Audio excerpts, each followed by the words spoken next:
Good afternoon, KELOLAND. Thank you for joining us this afternoon. We have a dry radar at the moment. We may have a couple of scattered showers or thunder showers that develop in the eastern KELOLAND later this afternoon and for this early evening.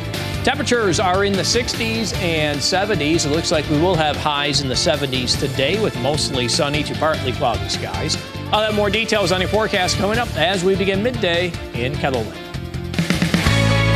Live from KELOLAND Media Group, midday in KELOLAND. A major rescue underway to bring a U.S. researcher out of a deep Turkish cave, and marking 22 years since the September 11th terror attacks. I'm Jared Hill in New York with the observances today, plus how first responders are still being impacted. Well, good afternoon, and thanks for having us in. The South Dakota Public Utilities Commission has just denied a permit for the Summit Carbon Solutions pipeline in South Dakota.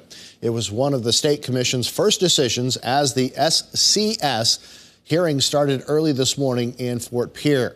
Now, the lead staff attorney for the South Dakota Public Utilities Commission formally requested Friday that the commission deny the application from Carbon Solutions for a state permit for a proposed carbon dioxide pipeline. The attorney, Kristen Edwards, contended that SCS no longer could meet pipeline ordinances passed in 4 counties. The motion passed 3-0, but Summit Carbon Solutions can reapply. Turning now to a first look at your midday forecast with meteorologist Scott Muntz. And Scott, another pleasant day out there. Yeah, looking pretty nice. We do have mostly sunny skies right now. We may have partly cloudy to partly sunny conditions in eastern KELOLAND later this afternoon and evening. And with that, we can see a scattered shower try to race through. We have a couple of scattered showers in eastern North Dakota, and they are moving to the south and to the southeast. So we will continue this 20, maybe 30% chance for a scattered shower, or even a thunder shower in the parts of eastern and northeastern KELOLAND for the late afternoon hours and heading into the early evening. Felt like fall this morning, down to 42 in Huron, 44 in Aberdeen and Pierre, 46 this morning in Rapid City, Sioux Falls at 51. While we fell to 45 in Brookings. Currently 74 in Sioux Falls. We have 70 in Madison, 72 in Mitchell, 70 in Laverne in northeastern KELOLAND. We'll say temperatures near 70, 70 in Sisseton, central and western South Dakota showing numbers in the middle to upper 60s at the moment. As we do take a look at the forecast for today, we'll have temperatures in the middle 70s, eventually falling to the upper 40s for overnight lows tonight. Aberdeen to northeastern South Dakota, temperatures in the lower 70s for highs, eventually falling to the middle 40s tonight. That will happen with partly cloudy conditions. Central KELOLAND and Pierre, 75 are forecast high, eventually falling to near 50 tonight, and then temperatures will return to the 70s tomorrow. In western South Dakota, Rapid City's forecast high is for 70. We're looking at 73 in Chamberlain, 72 in Brookings, 73 today in Watertown. Then for tonight, we will have a couple of us fall to the 40s again. And that forecast for tomorrow showing temperatures in the 70s for afternoon highs. I'll have more details on your KELOLAND live Doppler forecast coming up. Thank you, Scott. Survivors with shovels worked alongside bulldozers to dig through remote Moroccan villages flattened by a monstrous earthquake, but hope for survivors dwindles. More than 2,400 were killed when the quake struck late Friday. Rescuers overseas waited for Morocco to let them in to help.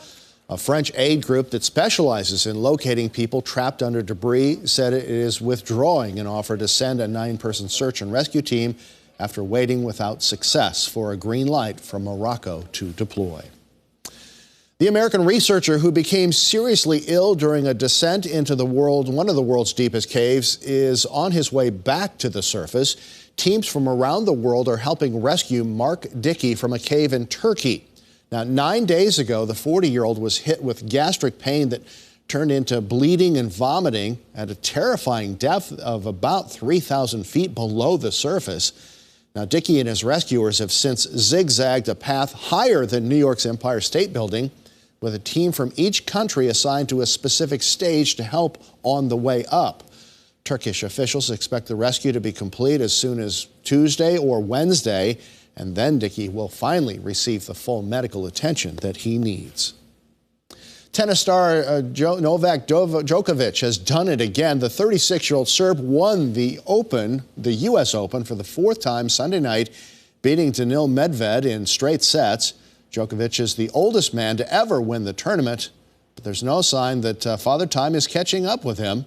It is his third Grand Slam title this year and the 24th in his career, the most of all time. In the women's tournament, Yo too prevailed on the Saturday with 19-year-old Coco Gauff beat Ariana Sablenka of Belarus to cinch the U.S. and Open singles and her first Grand Slam title. Now, she's the youngest American to win the U.S. Open since 17-year-old Serena Williams back in 1999. Well, Americans are marking 22 years since the September 11th terror attacks killed nearly 3,000 people and forever changed this country.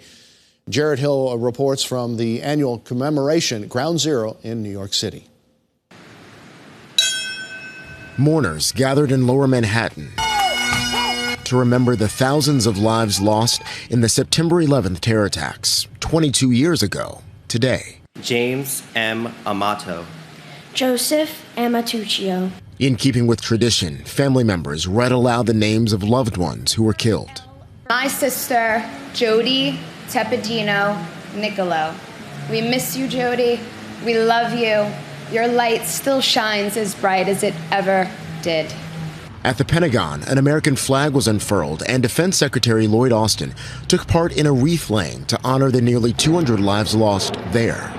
The men and women of the Department of Defense will always remember. And in Shanksville, Pennsylvania, relatives left flowers at the memorial wall for victims of United Flight 93.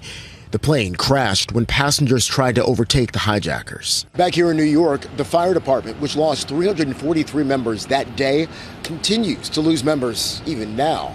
First responders are dying from illnesses stemming from the rescue and recovery efforts at Ground Zero. World Trade Center illness is very real. We lose so many people to it, and early prevention and detection and treatment is key. As family members grieve, they hold true to their enduring message to never forget. Jared Hill, CBS News, New York. President Biden is expected to join troops at a military base in Alaska. His visit is a reminder that 9/11 impacted every part of the United States.